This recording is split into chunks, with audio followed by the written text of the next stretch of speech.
Alors, salam alaikum.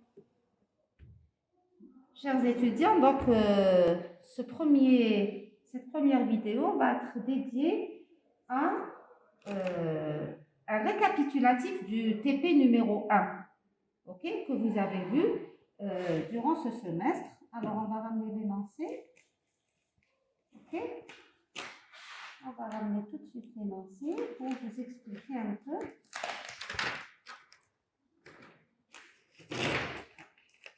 Alors, l'énoncé du TP, c'est quoi? Donc, le circuit qu'on avait, c'est celui-là.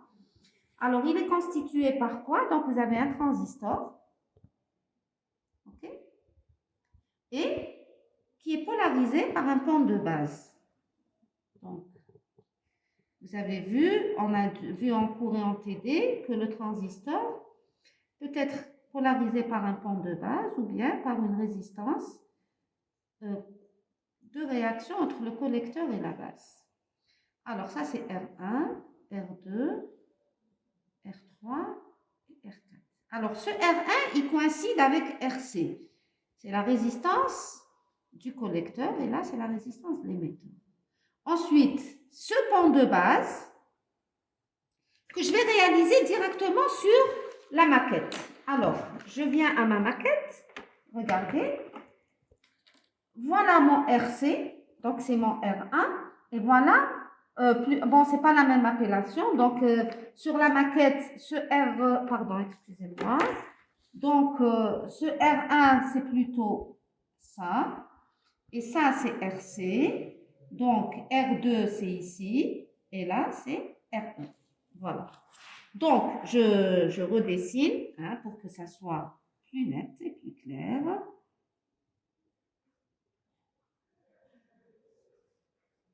Voilà. Ça, c'est le pont de base. Premièrement, on va réaliser ce pont de base. R1, R2, RC et R1. Voilà. R1, R2, RC et R1. Donc, pour faire toutes ces connexions, alors, regardez, ici, vous avez des points en pointillés, des traits en pointillés, les flèches. Et donc, ceci veut dire que le circuit est ouvert entre ce point et ce point. Et donc, pour relier RC au collecteur, comme c'était dans le montage, je dois assurer que là, c'est un court-circuit. D'accord? Et donc, j'ai RC, voilà les 12 volts qui sont là pour la polarisation. D'accord? 12 volts. Donc, je vais à RC. De RC, c'est un court-circuit, donc je relie C. L'émetteur, voilà la résistance de l'émetteur. Et donc, le circuit de polarisation est bien réalisé. Alors, jusqu'ici, bon, mazel, parce que tout simplement, je n'ai pas encore appliqué les 12 volts. Les 12 volts, je les applique à partir de ce pupitre. Vous avez 0,12 volts. Donc, le rouge, c'est avec le rouge. Et le noir, c'est avec le noir. Et je viens là. Donc, le rouge, c'est avec le rouge. Il ne faut pas l'oublier, la polarisation, parce que sinon, vous n'aurez rien du tout. Et le noir avec le noir. Voilà. Quand est-ce que je dirais que mon transistor est polarisé? Je ne pourrai avoir cette polarisation que si j'allume le pupitre. Et à ce moment-là, le voyant vert va s'allumer. OK? Donc là, c'est polarisé, c'est très très bien. Maintenant, dans le circuit, qu'est-ce qu'on nous donne? On nous dit que je rentre par l'émetteur et donc j'ai un condensateur de liaison. Donc j'ai ceci. Là, c'est le GBF. OK? Et je sors par le collecteur.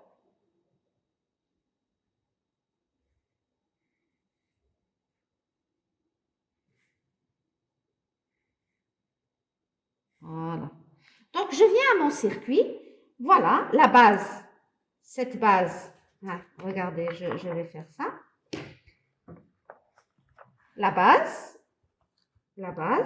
Je vais à C1. Et de C1, je vais à l'entrée. Alors, si je ne mets rien du tout ici, ça veut dire c'est comme si que j'ai une résistance R en série avec C1. Or, dans le premier TP, on n'a pas de résistance R, regardez. Je vais directement de la base à C1 au GBF. Donc, pour éliminer l'effet de R ici, je dois rajouter, là, placer le fil en J1. OK? Par contre, ici, la sortie, elle va au-delà de ces deux, il n'y a pas de problème. Donc, j'ai réalisé mon montage. Le montage est réalisé. Alors, qu'est-ce qu'on vous demande de faire? On vous demande de représenter, donc de vérifier la linéarité ou bien la tension limite à ne pas appliquer à l'entrée pour que ça soit linéaire. Alors, il faut savoir que ça, c'est un amplificateur linéaire. Ça veut dire que si j'applique un signal sinusoïdal en entrée, je dois récolter un signal sinusoïdal en sortie. Donc, si le signal en sortie n'est pas sinusoïdal, ça veut dire que mon amplificateur ne travaille pas dans le domaine de linéarité, c'est-à-dire dans sa zone active. D'accord? Parce que, rappelez-vous, qu'est-ce qu'on avait vu en TP, plutôt en cours et en TD. Le réseau de caractéristiques d'un transistor, c'est ça. Vous avez donc le réseau VCE et IC ici. Vous avez VBE et vous avez IB. Là, c'est une caractéristique de transfert et là, c'est la caractéristique de la diode. OK? Donc, quand je trace la droite de charge statique, et là, j'ai la droite d'attaque, donc j'ai mon point de fonctionnement qui fait ça. OK? Qui fait ça. Donc, je dois éviter d'être dans la zone de saturation heady, là où c'est pas un palier. Là, c'est la zone de saturation où le transistor travaille en commutateur. Et là, c'est la zone d'avalanche. Regardez, c'est la zone d'avalanche. Je dois l'éviter. Et donc, je dois être... L'idéal, c'est d'être au voisinage du milieu comme point de fonctionnement. Il faudra que mon signal de sortie présente une sinusoïde réelle. Donc, si j'applique une sinusoïde à l'entrée, je dois récolter en sortie une sinusoïde. OK? Je dois récolter en sortie une sinusoïde. Ça. Maintenant, on va vérifier ça expérimentalement. Comment faire? Je vais donc appliquer mon générateur, je l'applique à l'entrée. Rappelez-vous, mes étudiants, le noir, c'est la terre, le rouge, c'est la mesure. Donc, le rouge, il est à l'entrée et le noir, il est à la terre. D'accord? Ensuite, toujours, pour ne pas vous tromper, quand vous avez votre oscillo, la voie jaune, le CH1 en couleur jaune, je le mets à l'entrée. Parce que l'effet psychologique, il joue énormément sur la façon de travailler. Et la voie 2, donc en couleur bleue, je la mets en sortie.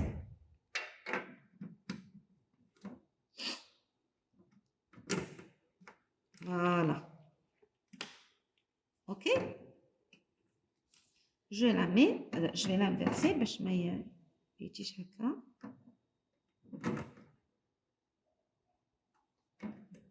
Voilà. Très bien. Donc ça, c'est le montage. Et on va commencer par appliquer. Donc on va se fixer une fréquence de 10 kg, la 10 kg, c'est la fréquence moyenne. Pourquoi je choisis 10 kg? Parce qu'à cette fréquence, avec les valeurs des condensateurs choisis, les condensateurs, ils vont tous jouer le rôle de court-circuit. D'accord? Et donc, on n'en aura pas... il n'y aura pas l'impédance du condensateur qui va intervenir dans la réponse du montage. Très bien. Donc, qu'est-ce que je vais faire? Je vais appliquer un signal d'entrée. Mais là, je pense que je vais le mettre ici. Je vous rappelle une chose. Quand votre générateur est éteint, voilà, l'oscillo, il présente les deux traits, il n'y a pas de problème. Je vais fixer la terre. Bon, vous n'êtes pas obligé de le faire quand on travaille en régime variable, mais معليش. J'active le CH2 et on a le 0 تاعهم. OK? Ensuite, je mets le signal variable. OK? Donc là, j'ai les deux signaux qui apparaissent en même temps. Alors là, c'est le variable. OK, très bien. J'allume mon générateur. Excusez-moi. J'allume mon générateur. Alors, regardez, qu'est-ce qui apparaît sur l'oscillo? Alors là, il faut faire attention. Regardez. Parce que lorsque j'allume le générateur, c'est automatiquement le signal triangulaire qui est activé. Donc, il faut avoir le réflexe de passer au signal sinusoïdal. OK? Et là, bon, j'enlève ça. Regardez. Le signal est tellement important que regardez la forme qu'il a. Là, qu'est-ce qu'on va faire? On va commencer. Je suis à 0. J'ai rien du tout. Le bleu, c'est le signal de sortie. Le jaune, c'est le signal d'entrée. Alors, on pourrait faire quelque chose de bien. Il n'y a que le bleu, donc je vais activer le CH1.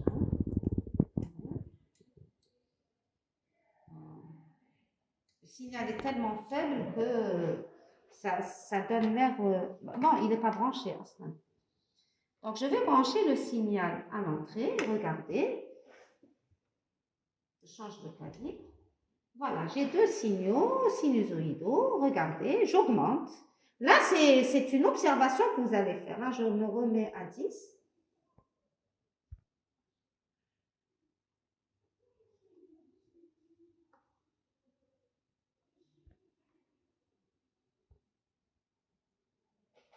Alors, j'observe. Pour bien observer, il faut augmenter la période. Regardez. Dès que j'ai appliqué, regardez, j'ai bougé un tout petit peu, regardez, le signal est complètement déformé. Donc, je suis loin d'être dans la zone de linéarité de mon transistor. D'accord? Je suis très loin. Tout simplement parce que le minimum que peut délivrer le générateur, il est de combien? Regardez, je suis à l'extrême. Hein? Quand je n'active pas les atténuations, et là, j'ai combien? J'ai 2 carreaux, 2 fois 0,5, ça veut dire j'ai environ 1 volt. 1 volt, c'est énorme. Donc, je dois atténuer le signal d'entrée pour pouvoir avoir un joli signal sinusoïdal en sortie. Il y a deux façons d'atténuer, ça dépend des générateurs. Par exemple, sur ce GBF, je peux tirer ce vernier. Et donc, regardez, les signaux, ils sont devenus bien plus petits. Donc, je dois jouer sur le calibre ici. Voilà. Et j'augmente petit à petit. Le signal jaune, il va augmenter. Et on va voir le signal bleu, comment il va se comporter. Jusqu'ici, il n'y a pas de problème. Regardez, il faut diminuer les calibres au fur et à mesure. C'est toujours des sinusoïdes, normalement. Je diminue le calibre.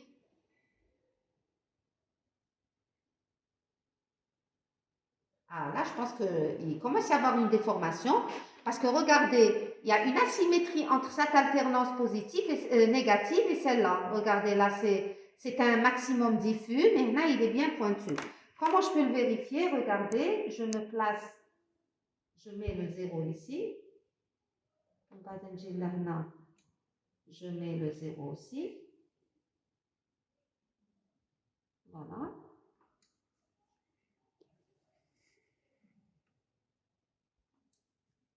Voilà. Et là, ça se voit que ce n'est pas une sinusoïde. Donc, je dois diminuer mon signal.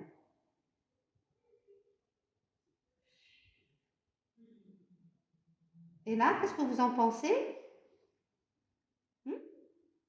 Il me paraît plus ou moins sinusoïdal. Pour confirmer, pour être bien précis, regardez, il apparaît clairement qu'ils sont en opposition de phase. Donc, qu'est-ce que je fais? Je vais inverser ici.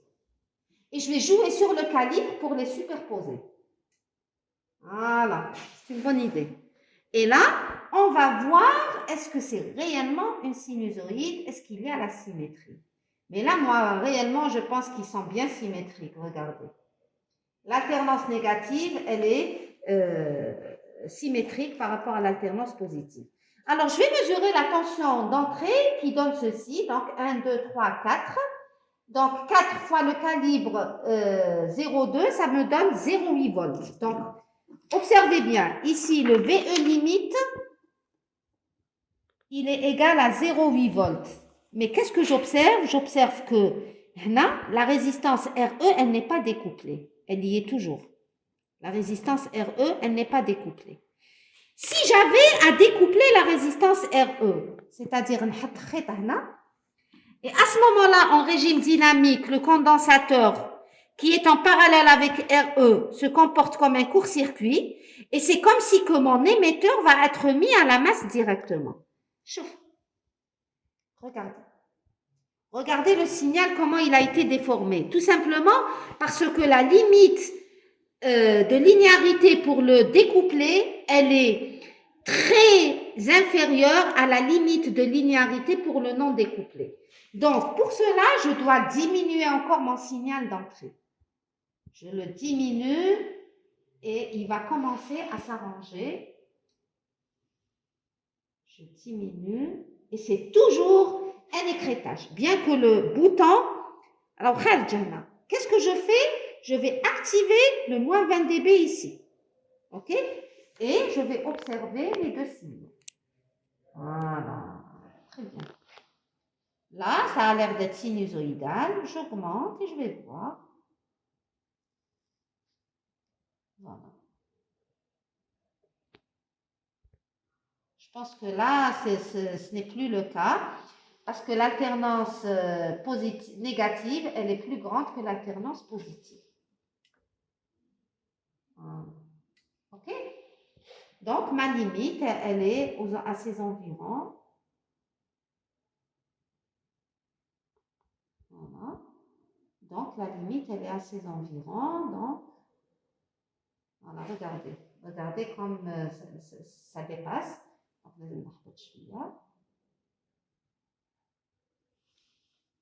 Et là, j'ai donc 4 cm x 5, c'est environ 20 millivolts. Donc, la limite, lorsque la résistance d'émetteur est découplée, le VE limite est d'environ, ça dépend des tables, là, 20 millivolts, Kayne Sabo 26, 30, 16, tout dépendra. OK?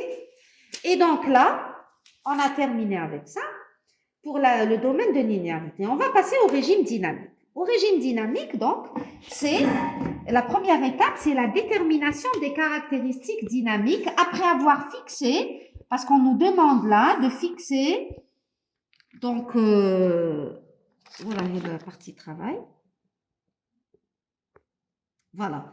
On nous demande de fixer la fréquence à 10 kg, donc j'augmente un peu ici.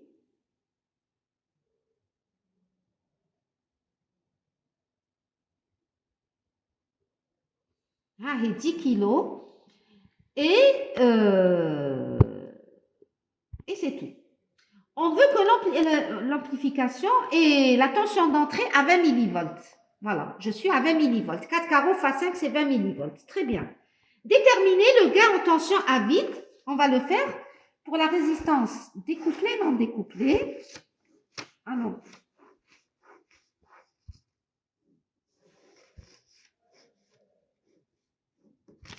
RE découplé.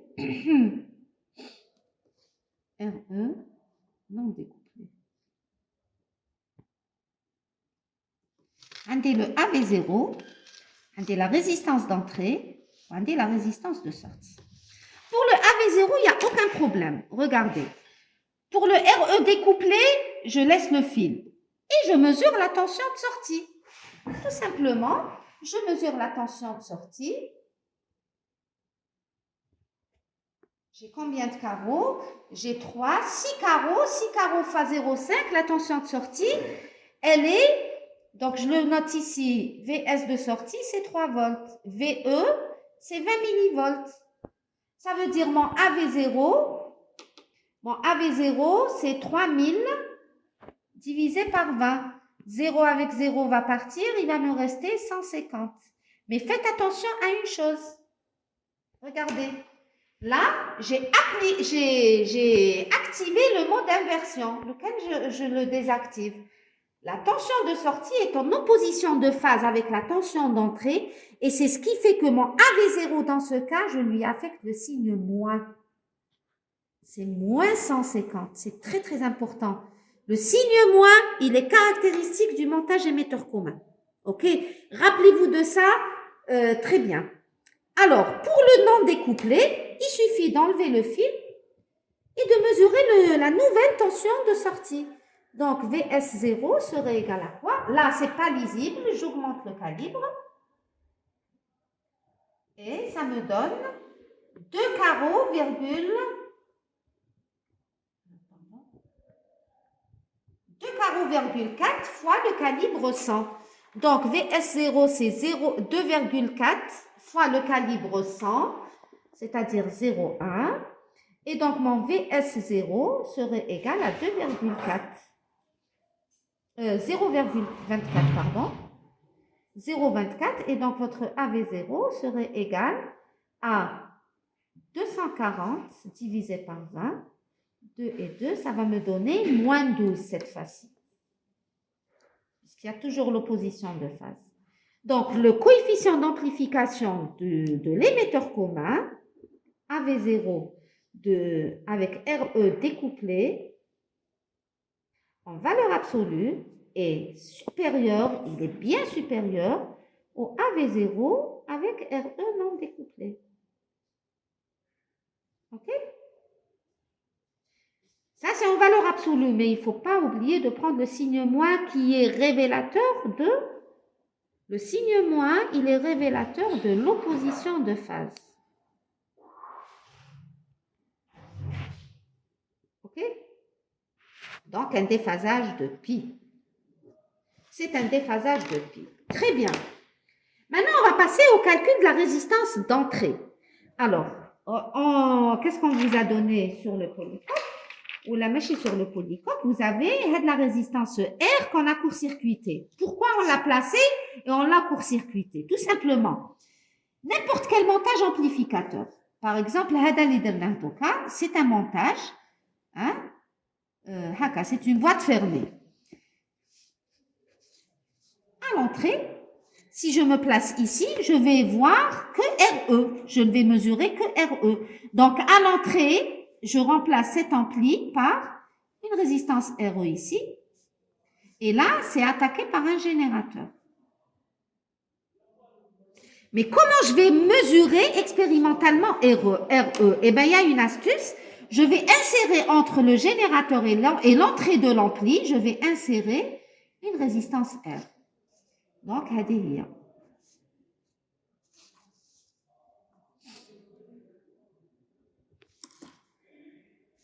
Je vais insérer entre l'entrée de l'ampli et le générateur, j'insère une résistance grand R. OK? J'ai utilisé la même couleur. Donc, entre le générateur et l'entrée de l'ampli, j'ai inséré une résistance R. Et donc, le schéma réel, c'est en modèle. Donc, ça, c'est un modèle. Et je vais mesurer, pour mesurer la résistance d'entrée RE, qu'est-ce que je vais faire? Je vais placer mon oscilloscope ici. Je vais la placer à l'entrée, ça veut dire que je la place ici. Je place ma sonde ici. Et vous connaissez très bien le diviseur de tension. Si je mesure sur l'oscillo la tension VE, elle serait donnée en fonction de la tension E du GBF. OK? Donc, mon VE, il est là. C'est quoi? C'est RE sur RE plus grand R fois petit e. VE, c'est RE sur RE plus grand R fois petit e. D'accord? Et donc, je peux tirer mon RE directement. HD, c'est la voie 2 de l'oscillo. وهذه نقراها sur la voie 1 de l'oscillo. OK? Donc, نقرا à l'entrée, نقرا à la sortie et vous tirez votre résistance d'entrée. Donc, طرفين في الوسطين et on y va. Donc, R plus RE égale à RE fois petit e. Et donc, la résistance RE, c'est E moins VE égale à RVE. Et donc, votre résistance d'entrée serait égale à RVE sur E moins VE. C'est tout.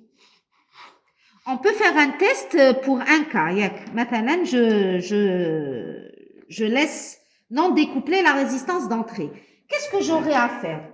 Pour mesurer RE, il suffit seulement d'enlever le fil. Et j'aurai mon circuit, le générateur, résistance grand R, entrée, donc la sonde talosilo-dialée. À l'entrée qui est au niveau de la base. Donc, il y a l'entrée. Voilà, ça c'est mon entrée. Elle est au niveau de la base. Voici le circuit. Mon entrée, elle est là. Donc, elle est au niveau de la base et la base, elle est là. OK? Donc, qu'est-ce que je vais mesurer? Je vais mesurer la tension d'entrée et la tension de sortie. La tension d'entrée, regardez, elle est d'à peu près 20 millivolts. OK? Mais la tension de sortie, je n'arrive pas à la lire. Donc, il faudra ajuster.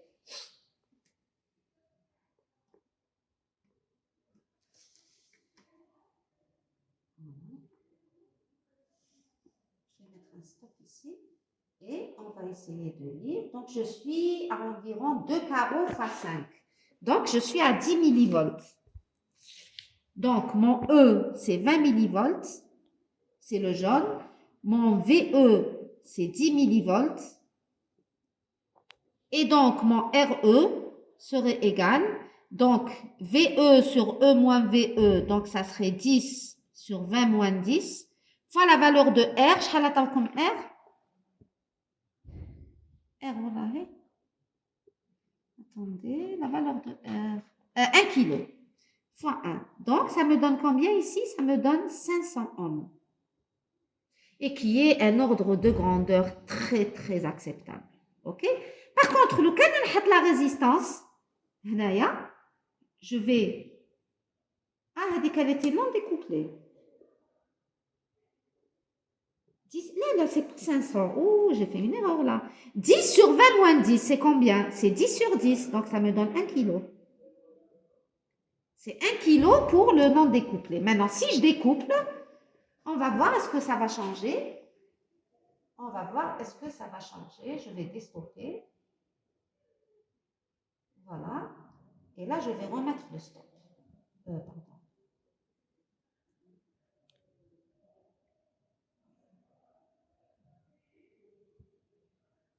Voilà, j'ai combien? J'ai environ 1,8 cm. Pour la résistance d'émetteur non découplé, on a trouvé 1 kg. 1 kg. Pour la résistance d'émetteur découplé, alors le calcul, on va le faire tout de suite. Donc, je vais 1,8. Donc, VE, c'est 1,8 fois 5, divisé par 20, moins 1,8 fois 5, fois la résistance 1. Alors là, ça va être, alors 5 fois 1,8, c'est 9. Donc, 20 moins 9, c'est 11. Donc, c'est 9 sur 11. Et 9 sur 11, c'est ce qui est certain inférieur à 1 kg. D'accord? Donc, ça va être autour de 800 ou là, je ne sais plus. Il faut faire le calcul. Hein? 9 sur 11 kg. OK? Donc, ce qui est certain, c'est qu'elle est plus petite que 1 kg. OK? Donc, ça, c'est pour ce qui est du calcul de la résistance d'entrée. On va utiliser exactement la même technique pour la résistance de sortie. Mais cette fois-ci, je vais placer... Cette fois-ci, voici mon montage.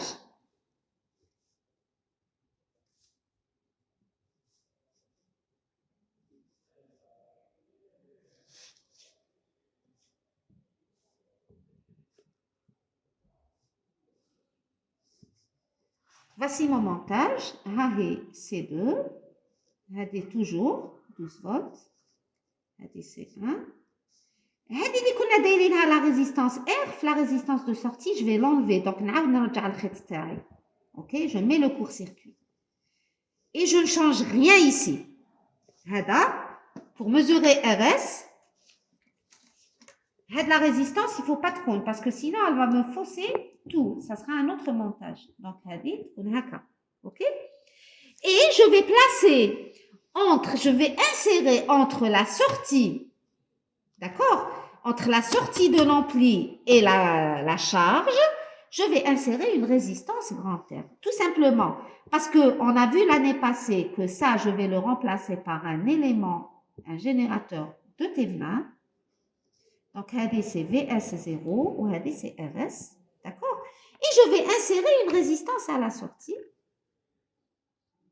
RS. OK?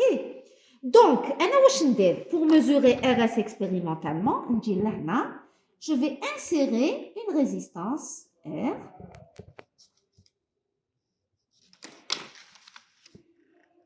OK? Et je vais prendre mon oscillon d'Elorna. Et c'est la voie 2 de l'oscillo. Et la voie 1, eh bien, la voie 1, elle me donne la voie 1, c'est la mesure de VS0. C'est-à-dire, c'est R. Je mets l'oscillo et j'ai la mesure de VS.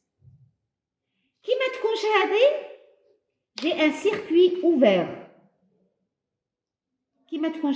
Ça veut dire mon circuit, il est ouvert. Il est comme ça. Et mon VS0, je le prends ici. Donc, il faut mesurer VS et il faut mesurer VS0. Et j'applique le diviseur de tension. Le diviseur de tension, VS, c'est RS, c'est R divisé par RS plus R fois VS0. Et donc, mon RS, c'est tout simplement qui m'a comme c'est VS0 moins VS sur alors RS facteur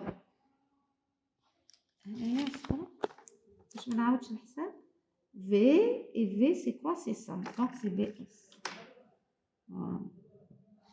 Fois la résistance R, tout simplement. Alors, théoriquement, lorsqu'on a un montage émetteur commun découplé non découplé, on doit trouver la même résistance de sortie. Alors, on va faire le test. Je déstoppe ici. Okay. Je dois commencer par mesurer la tension de sortie à vide. Là, j'ai appliqué mes 20 millivolts. Je vais mesurer à vide. Ça veut dire ma cache la résistance. Ma cache le fait. Donc, si je mesure à vide, regardez le signal. Donc, et je vais mesurer ma tension. 1, 2, 3, 4, 4,5. Disons 5 fois 50. VS0,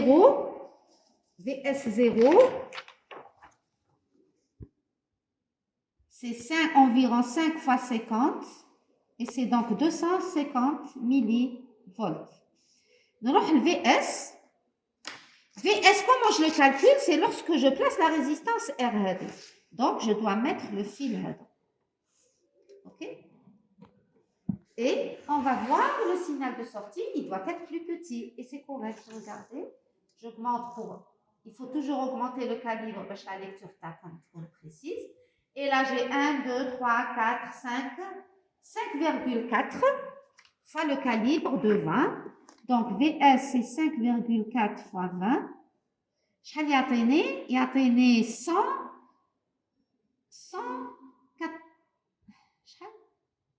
108. N'est-ce pas? Bon, je vais faire le calcul.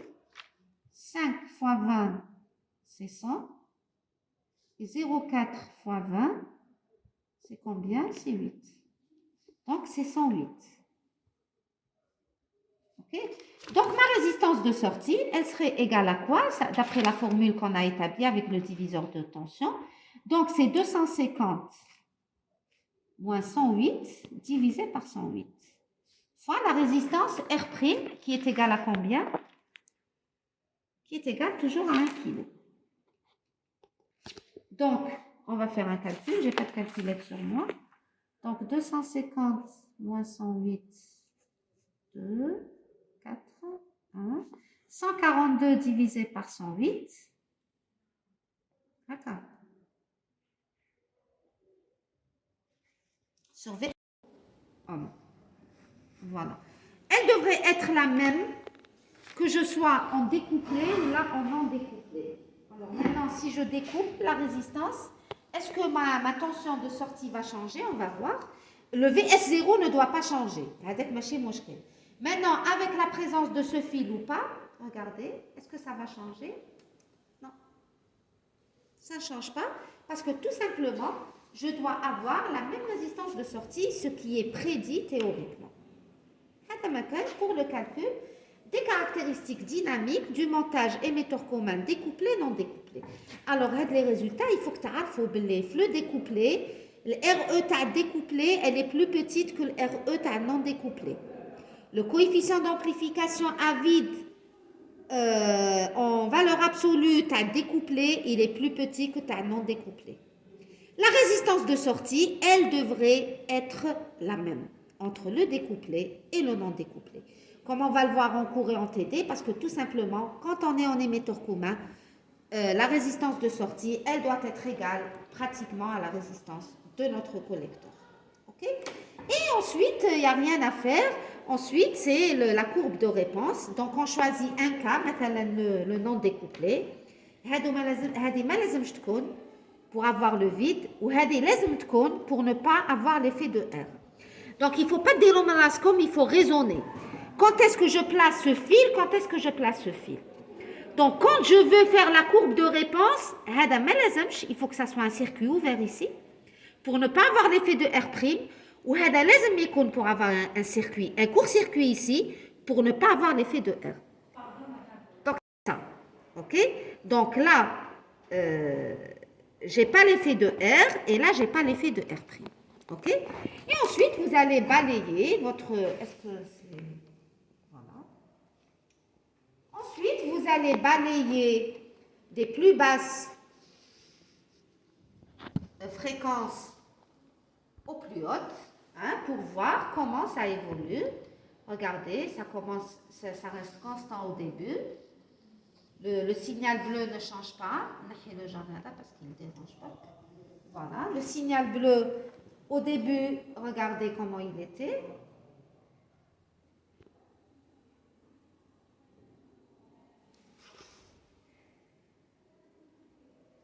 Voilà. Voilà.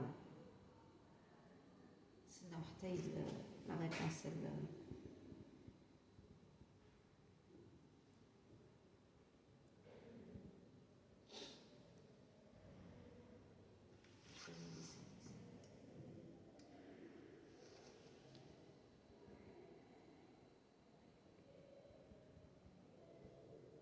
En basse fréquence, c'est toujours comme ça. La réponse, elle est...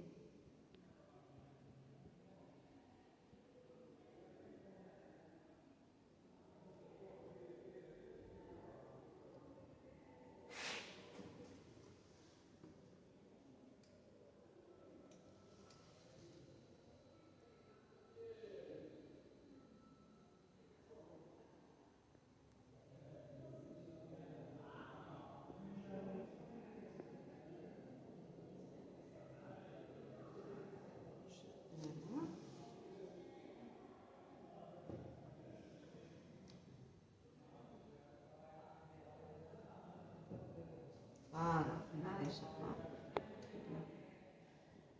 je diminue le calibre. Super. Voilà, très bien. OK? Donc, regardez. Là, vous le constant. Mais là, il est plus petit. شوفوا شوفوا مليح. هنا راهو صغير ونكبر لا فريكونس واش راهو يصرى له سينيال راهو يكبر. راهو يكبر. Donc l'allure ديالي elle va faire ça. Vous attendez à quelque chose qui augmente. بعد راهو constant. Ça va se saturer. OK? Quand j'augmente, il va être constant. Regardez, je change toute la gamme, c'est toujours les mêmes. Mais là, il est plus petit. Voilà. À un certain moment, il va commencer à diminuer. Voilà. Donc, on va descendre du palier et c'est pour ça que vous avez une réponse comme ça. Donc, Thomas, si vous avez à tracer une courbe comme ça, comment vous devez faire? vous devez d'abord fixer le domaine où c'est constant, ok, pour pouvoir cerner votre gamme et choisir votre échelle sur le papier semi-logarithmique. Ok? Et pour le calcul de la bande passante, je préfère dire sur le résonant, mais c'est le même principe. Hein. Je prends la gamme où c'est constant. C'est vraiment le même principe. Je fixe là pour déterminer la bande passante. نحسب شحال عندي le signal de sortie maximal, où c'est constant. Donc, je prends le nombre de carreaux où c'est constant, signal constant. Ok? Nombre de carreaux, oui, le signal est constant. Je divise, x. Je calcule x sur racine de 2. C'est un nombre de carreaux x'. Ok? Donc, هنا مثلا عندي 1 2 3 4.8 في 0.7 يعطيني un nombre de carreaux bien spécifique. واش ندير؟ Je déstoppe ici ونبدا نحوس على le chiffre اللي نصيبو هنايا هذا. Et ça me donne, alors de part et d'autre, et ça me donne F1 et à ce moment-là, si j'ai F1 et F2, j'ai la bande passante B qui est égale à F2 moins F1. D'accord?